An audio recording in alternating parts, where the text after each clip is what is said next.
I have a confession to make. And this is something that can be embarrassing at times, but I'm working through it by practice and implementation. And I think this will be useful for many of you subscribers out there, because it is a common thing that technical individuals and a lot of folks have it, especially folks that identify as introvert or identify as having, um, a little bit different perspective on the world. So the content that I want to share here today, I'm Justin hit with inside strategic relations. So I think this is going to help you a lot because in today's world with identity politics, there's a lot of pressure to be somebody who you are not. Now, from a psychological and a cognitive perspective, your brain functions a certain way. Now, the perceptions of how your brain functions in the world around you impacts the emotional elements of that function. So, for example, if you believe that you're awkward and shy, then very often you'll be perceived as awkward and shy. But if you present as not awkward and shy, the world might believe that you're not awkward and shy, but internally, if you think you're awkward and shy, that disconnect could cause emotional stress. Okay, that emotional stress is often felt in anxiety.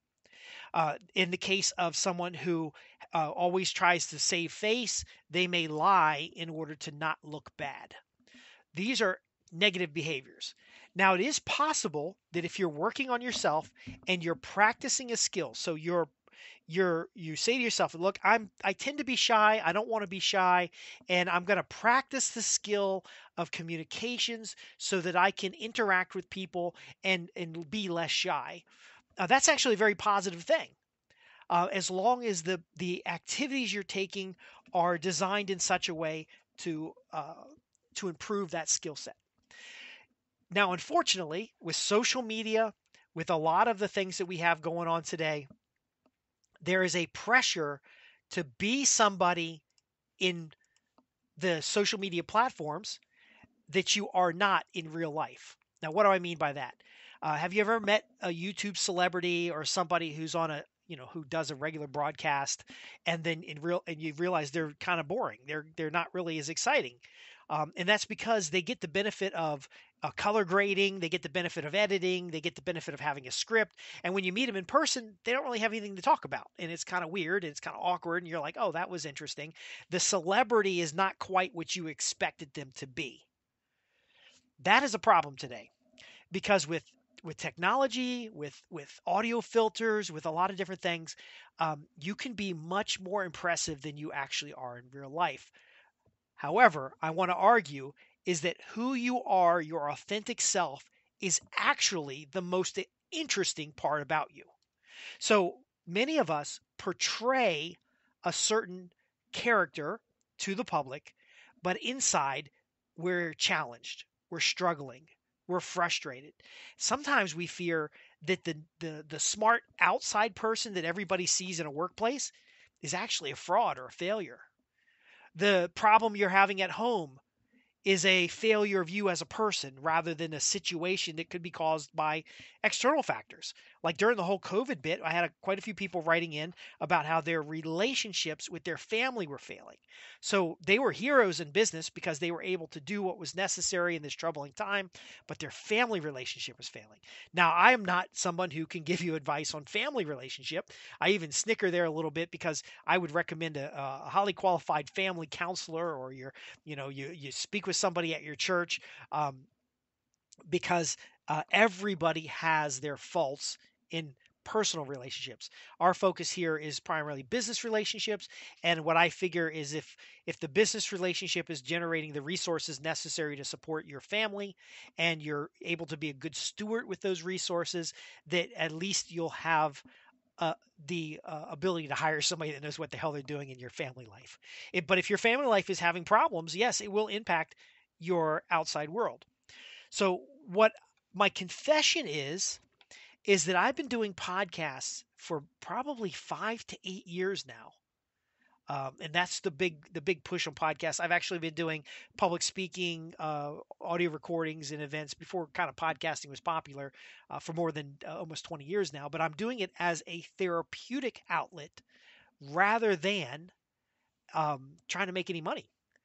So when I was in Toastmasters, I would record my speeches and then I would distribute them to my email newsletter subscribers. I was recording speeches that were beneficial to the Toastmasters audience or beneficial to my subscriber base, and I was there to practice the language. See, the hardest part of life is not being successful. It's not being the world, what the world expects. It's being your true and authentic self, because that even has problems.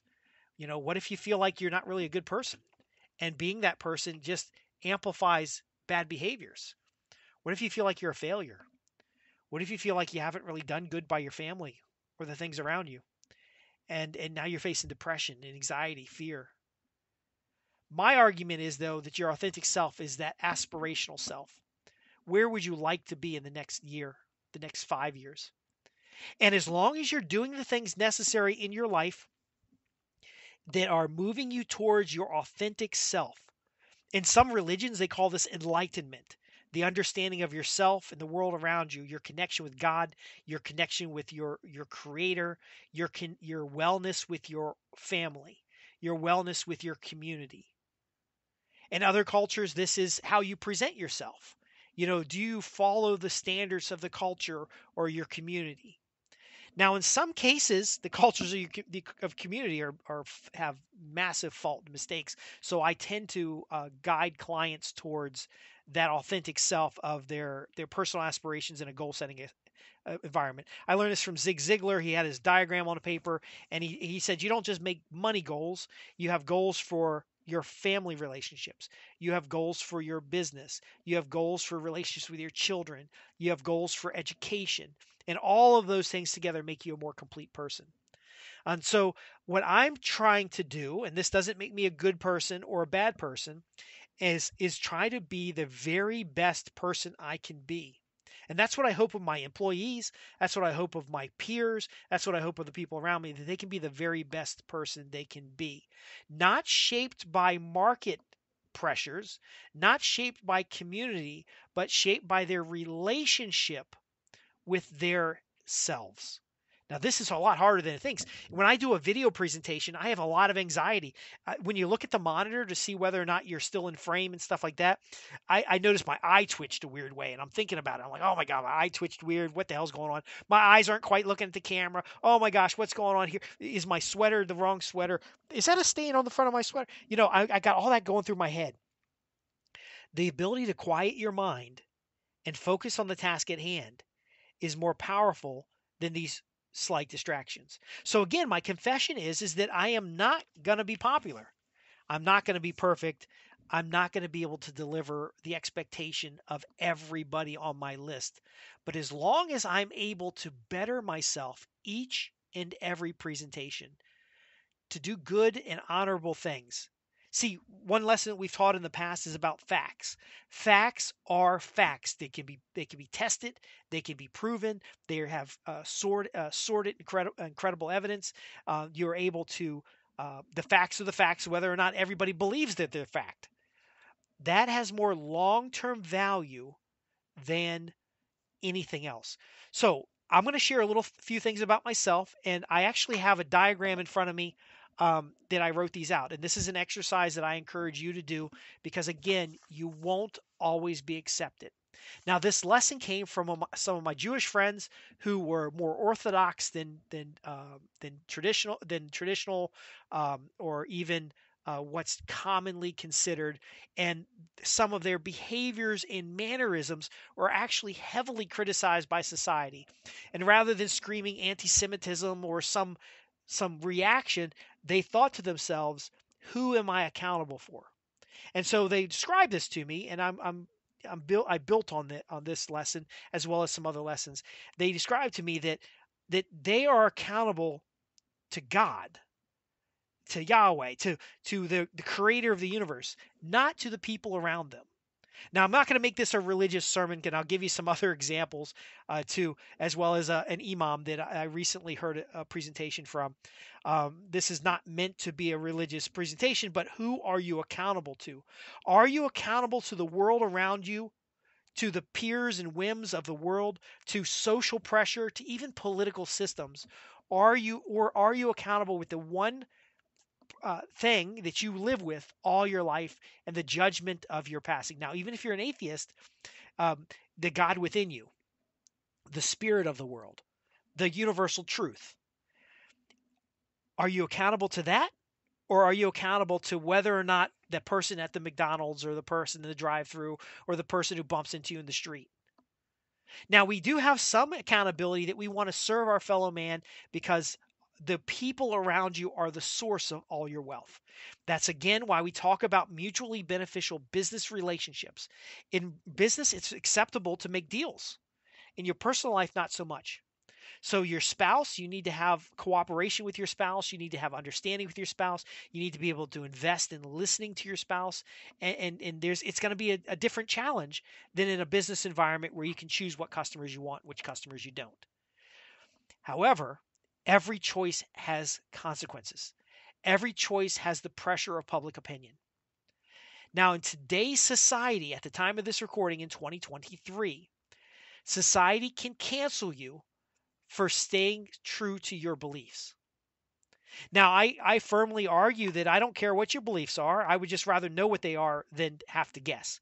So in our artificial society of social media where we present ourselves certain ways, um, that's not good for you because of the psychological disconnect of being one thing in one environment and something else in another environment. But it's also not good because it sets up unrealistic expectations. There's a number of documentaries about this, about how influencers are really suffering because they are constantly driven to produce new content. They're constantly driven to look a certain way. They're constantly driven to support the latest thing.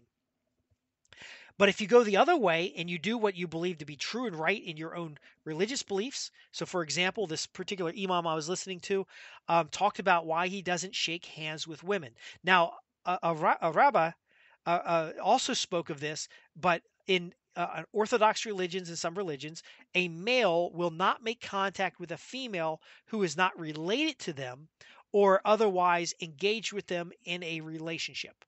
So they aren't just touching people, which in some ways solves a lot of problems because when we talk about the Me Too movement and we talk about other, respecting someone's space, you shouldn't just go around touching people. But in some ways, this is also counter to a Western society where men and women treating each other equally will shake hands and such.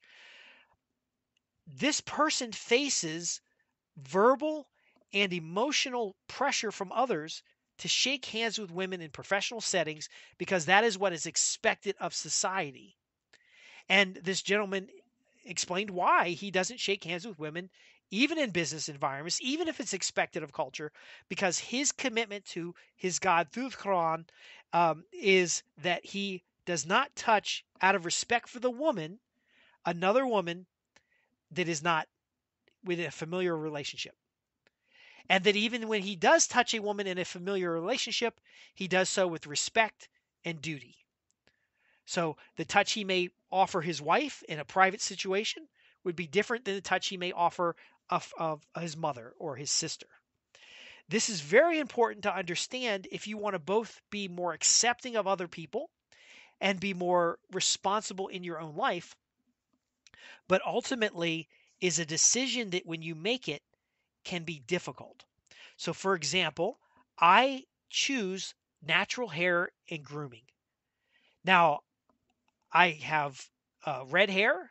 It gets a little oily at times, and I find that if I don't put a lot of chemical shampoo in it, if I don't put additives in it, that it stays nice and clean. And if I regularly wash it with cold water or I use oils, that ultimately my hair and beard stays healthier. It's not brittle. I don't have flaky skin. It is much more comfortable. Now seasonally it changes, and I may have flakes here and there, but ultimately I'm not. Uh, Chemically poisoning my face and scalp with harsh chemicals, and I prefer natural soaps and materials. Now, that's a challenge at times. I also have a beard for religious reasons, and I won't go into the details about that, but ultimately, I will not shave my beard off for any reason. In fact, I will trim it, but I will never use a razor to shave it and or to remove it for any reason. Um, That in a business environment actually causes conflict. And I had one manager recently who made fun of my beard. And in fact, said many different things about the beard. Looked like I looked like a redneck. I actually had someone who was sharing. See, I don't mind people sharing information, and I don't get angry with them when they say stuff. And in fact, I do like to understand the perception that other people have of me. But ultimately, I am accountable to myself more than anybody, and in that is how I have the strength to be valuable to the people around me. So the confidence in my convictions is the strength that is necessary to be of service to my fellow man, to my fellow woman, to my fellow human, to my fellow animal, to my fellow world around me. But something as simple as choosing to wear your hair the way it tends to grow is seen in this world by many people as unprofessional, as unclean. Now, I have a historical context to know that this goes on. There used to be laws about you have to wear a beard, and there were laws that you shouldn't wear a beard. And then there was laws that you had to pluck your hair, and then there were laws that you couldn't pluck your hair. And then there's beard. I do know that there are all kinds of laws, rules, and regulations about hair itself. In fact, there was a recent situation where the braids in a woman's hair were challenged because they had little beads at the end, and those little beads could potentially harm somebody. But again, there's arguments on both sides. Could she have worn the same hairstyle without the beads? You know, could the beads actually be harmful or dangerous to her? We don't know. But it was made into a huge deal. Ultimately, what matters is that individual. And if they ask them the question about harm, are they harming themselves or others? And the answer could be yes. Even under that situation, they could choose to do something different. But we don't need to socially conform that individual into a certain hairstyle or a certain method of grooming. Now, again, there are a couple factors in this: harm to self or others, the situation, the commitment, the reason why. Okay, and I'm not going to go into all those details for me because these things should be private to yourself, and you don't need to, you don't need to explain yourself to anybody. When my manager was going on about my beard and making fun of my beard in this meeting, I realized that there were others with similar beards that were not being made fun of. So is it the beard or is it the person? And they have every right to do this, by the way. Um, and we're switch topics a little bit here. If someone is racist, if someone's homophobic, if somebody is just plain evil, I'd rather them have the right to say so that I know to stay away from them. Now it's up to me whether I stay away from them or not, because they could be on the other side of that spectrum, and they could be saying something that's welcoming, that's kind, that is helpful, and now I can choose: do I want to choose the path of good, or do I want to choose the path of evil? And we have this choice as humans, this free choice. But again, I want to align my authentic self with the good. I want to do what is good. I want to move towards that good, even if the world around me tells me that that good is evil. This is a very important thing to consider, because when we're in business, we're going to have the opportunity to serve customers. We can choose what customers we serve. But it is possible there'll be times where the state will force you to serve somebody you don't want to serve. Now, I wouldn't go into a Jewish baker. Nobody should go into a Jewish baker and ask for a swastika shaped bagel.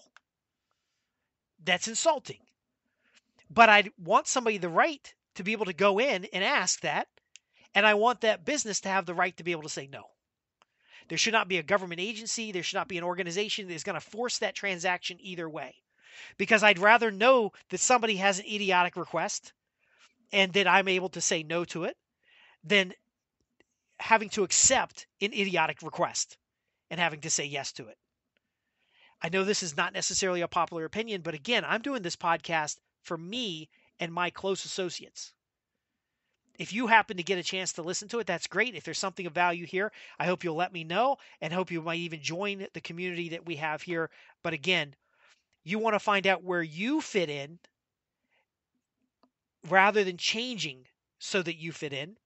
And you also want to know where you don't fit in so that you don't cause harm to that group or otherwise.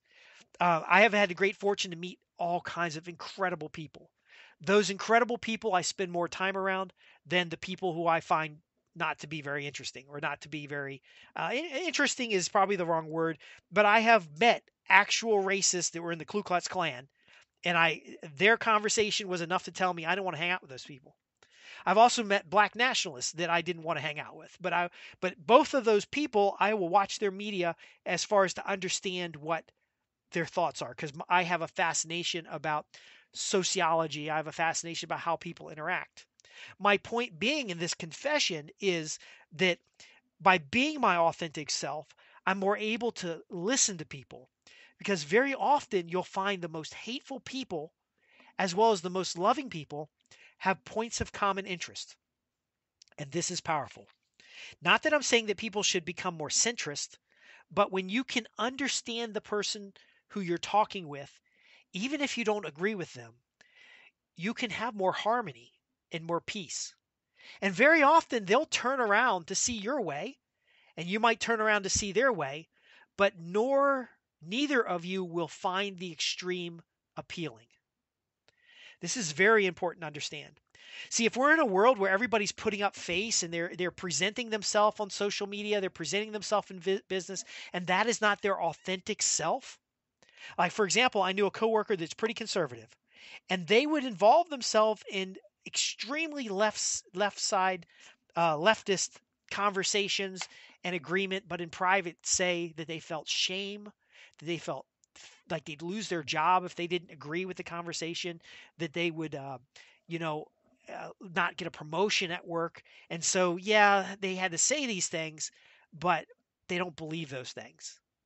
Now, from my perspective, I was like, why are you telling me? Because it doesn't matter to me what you believe. I'm going to stand on my faith. I'm going to stand on my principles. I'm going to stand for fairness. My name Justin literally means justice. Okay? I'm going to live up to my standards of life, to do no harm, to be helpful, to be understanding, to be compassionate. But they were telling me this because the friction was so heavy in their work life that they were fearful of losing their job. Now, I didn't they asked me for counsel. They confided in me and I shared with them a few options. I never tell anybody exactly what to do because again, I'm not their life. I assume they're not telling me the whole story. But from our conversation, they had a couple choices. They can continue to lie to themselves and others by pretending to be somebody that they're not. They could be their authentic self, but not telegraph it, not present it, not argue the point. Just be who you are. And then when that kind of conversation comes up, don't participate or wander off. But if they say something offensive, definitely step in. Or finally, they can go get another job. The fastest way to eliminate the fear of losing your job is to get another job. And the path that they took was to be more of their authentic self. They took some time off of work, took a little bit of mental health time, and they looked for other opportunities, and they realized that the workplace that they were in had opportunities. They didn't have to leave the company. They moved to a different department, and that the people they were interacting with were not the normal for that group. See, standing up for what's right doesn't necessarily mean conflict. And I really see that you can remove resources from what is wrong. And never will in one of these podcasts will I tell you what's right or what's wrong. I'm going to give you examples of extremes. I'm going to let you make your own decision because, again, this podcast is about sharing ideas and concepts that help you have better influence in life. And sometimes you don't want to get up and take a side. You don't want to be milquetoast and be in the middle and be flip flopping back and forth. But again, if you stand on your principles, they'll speak louder than your words, and you'll ultimately surround yourself with people who have not necessarily the same agreements or beliefs. I can be in a meeting with people who are or nationalists or who are or outright racist towards one race or another, or love everybody, or they believe in a one world government, and I can benefit from all those interactions. Now, I wouldn't necessarily choose to stay in those engagements. I may find better and more valuable things to do with my time. But my point being, when we're talking about strategic relationships, is that you'll have more power being you. Having a reason for being the way you are and sticking to those reasons, not because it's dogma, not because it's conditioning, but because you had a mental thought, a sit down. I actually have written for my own uses a best practices for enlightenment. Because again, some religions call this enlightenment, where you get to know yourself and you know your God and you know your belief systems, and whether you believe in a single God or multiple gods, or you're an atheist, or you're just not sure whether a God exists.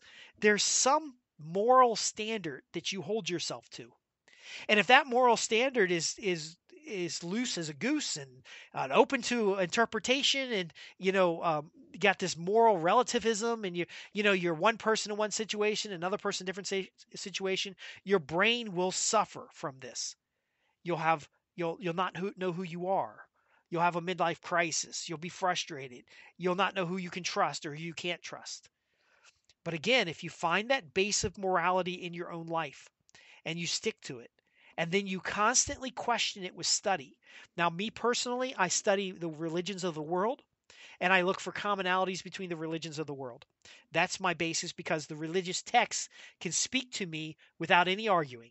And actually, in some cultures, they have treatises and arguments built into it, like judges, for example, and you can read both sides of the conversation. I tend to interact with not intellectual people, but people who are confident in their beliefs and who can communicate their beliefs, so that I can make my own opinion. I don't tend to jump around to different belief systems, but when I do have a modality or an understanding about the person I want to be, I take the time to write it down. So I'm either journaling about it or I put it in my book of practice. Now, though, it's a literal book of practice. It has religious schedules and what holidays I cover, and if I had a family member come to me and say, well, why do we celebrate Christmas, or why do we celebrate St. John's Day, or why do we celebrate um, Samhain instead of the Halloween, I would be able to talk to that point consistently. Now, you don't have to do that in your own life, but journaling is very helpful to at least work out your thoughts and feelings. Now, when I do video presentations, I do have some anxiety in my presentation because, like everyone else, I am concerned about judgment. And there is a high potential, because I do see the world differently, to say something that's offensive to the general population. But never will I offend everybody, because even that is a mental myth. So that's what I'm going to wrap up on. Um, your feelings about how others may interact or think of you are actually, it's a trick the brain is using. So humans want to be parts of groups, and they're concerned about being ostracized from the group. A long time, churches would excommunicate people as punishment, meaning they were pushed out of a community. Today, it's very easy to find communities. If you get excommunicated, you can go find a community of like-minded people and now be accepted. I really see in the psychology literature, I see it in the studies that we have here as far as businesses are concerned. If the business you're in is not working out, you can go to another one. There's not no shortage of places to go and work. There's no shortage of customers to serve. There's a place for everybody in this world. And so with that, the there isn't a high probability that people are thinking about you very much. Now that's good and that's bad, because if you realize how little others think of you and how much they think of themselves, you might feel lonely. But then again, when people think about themselves, they think about topic areas where you could have some common interests, and so there's a point of conversation, there's a point of community, and you can now be a part of multiple communities. And that's the most important part here. That if you want influence, you don't seek to have influence over everybody. You seek to have influence over yourself first and foremost. Now, once you have influence over yourself and you really understand who you are and what value you can bring to marketplaces, and now you can start looking at what individuals in those marketplaces can you serve the best. Now you're building your own community. And so when you see programs that I've written like mutual benefit societies and how to create and keep profitable customers, you start to realize that this is all connected with you being who you are. Now you might not know who you are. It's okay. That's something you can discover. That's something you can explore. That's something you can meditate on or pray about. That's something that you can document in your own life. I recommend journaling. That's probably the fastest and easiest way to get started. But like I said, I literally have a diagram in front of me that says my authentic self. It is a mind map. It's not something I'll scan and give to anybody, but I can walk through this process if you're interested in. So be sure to ask questions. But as I lay out my authentic self, I realize that if somebody makes fun of my stupid beard, they're like, "Oh, dude, you got a stupid beard. Oh my gosh, your eyebrows are huge. Oh my," that has nothing to do with me. That's only their opinion. If somebody looks at me and says you're the white devil, like literally had this happen. Somebody called me the white devil. We were on we had gone to the United Nations to speak about environmental stuff. I was with a church group, and we were going through Harlem, and a dude on a soapbox points me out as the white devil. Now, fortunately, my friends stood up for me, and we got out of that situation. But it was a little shocking. Like I didn't do anything bad against this person. I have friends that are of all creeds, colors, and backgrounds, and I was trying to be helpful. And this gentleman is they put a hood over my head and ushered me out because this dude was working up a crowd towards me and another gentleman that was there with me. The point being is the diversity of your experiences, the diversity of thought, everything that has ever happened to you in life shapes your experience and who you are. And once you can determine who you're going to be, the success you're going to achieve, the contributions you're going to make, the authentic self, and then you have management and control over that authentic self. That is the power. That is the real secret power that we're discussing here. And it creates influence where it matters. Because again, you can't make anybody do anything. You can lead a horse to water, but you can't make it drink. And there's a lot of donkeys out there that ultimately you'll never change. I met this guy who just, oh my gosh, his level of hate was beyond. It just was irrational. And him spouting this garbage just told me I don't want to be anywhere near this person. And I simply walked away. I didn't have to worry about his opinion of me. I didn't have to worry about whether or not they were going to think bad. I didn't have to. I just was just like, this is not something I want. I walked away. In today's culture, you're going to see millions of examples of people hardcore getting out in a fight. People trying to cancel people and having all this vitriol and hate and all this. That is the devil's work. When you can look at a situation and say, you know what, that's not for me, but to each their own. And ultimately, I'm going to live my life. Now, if you live your life as an example, others may follow that example. Others may learn from you. You may contribute value to them.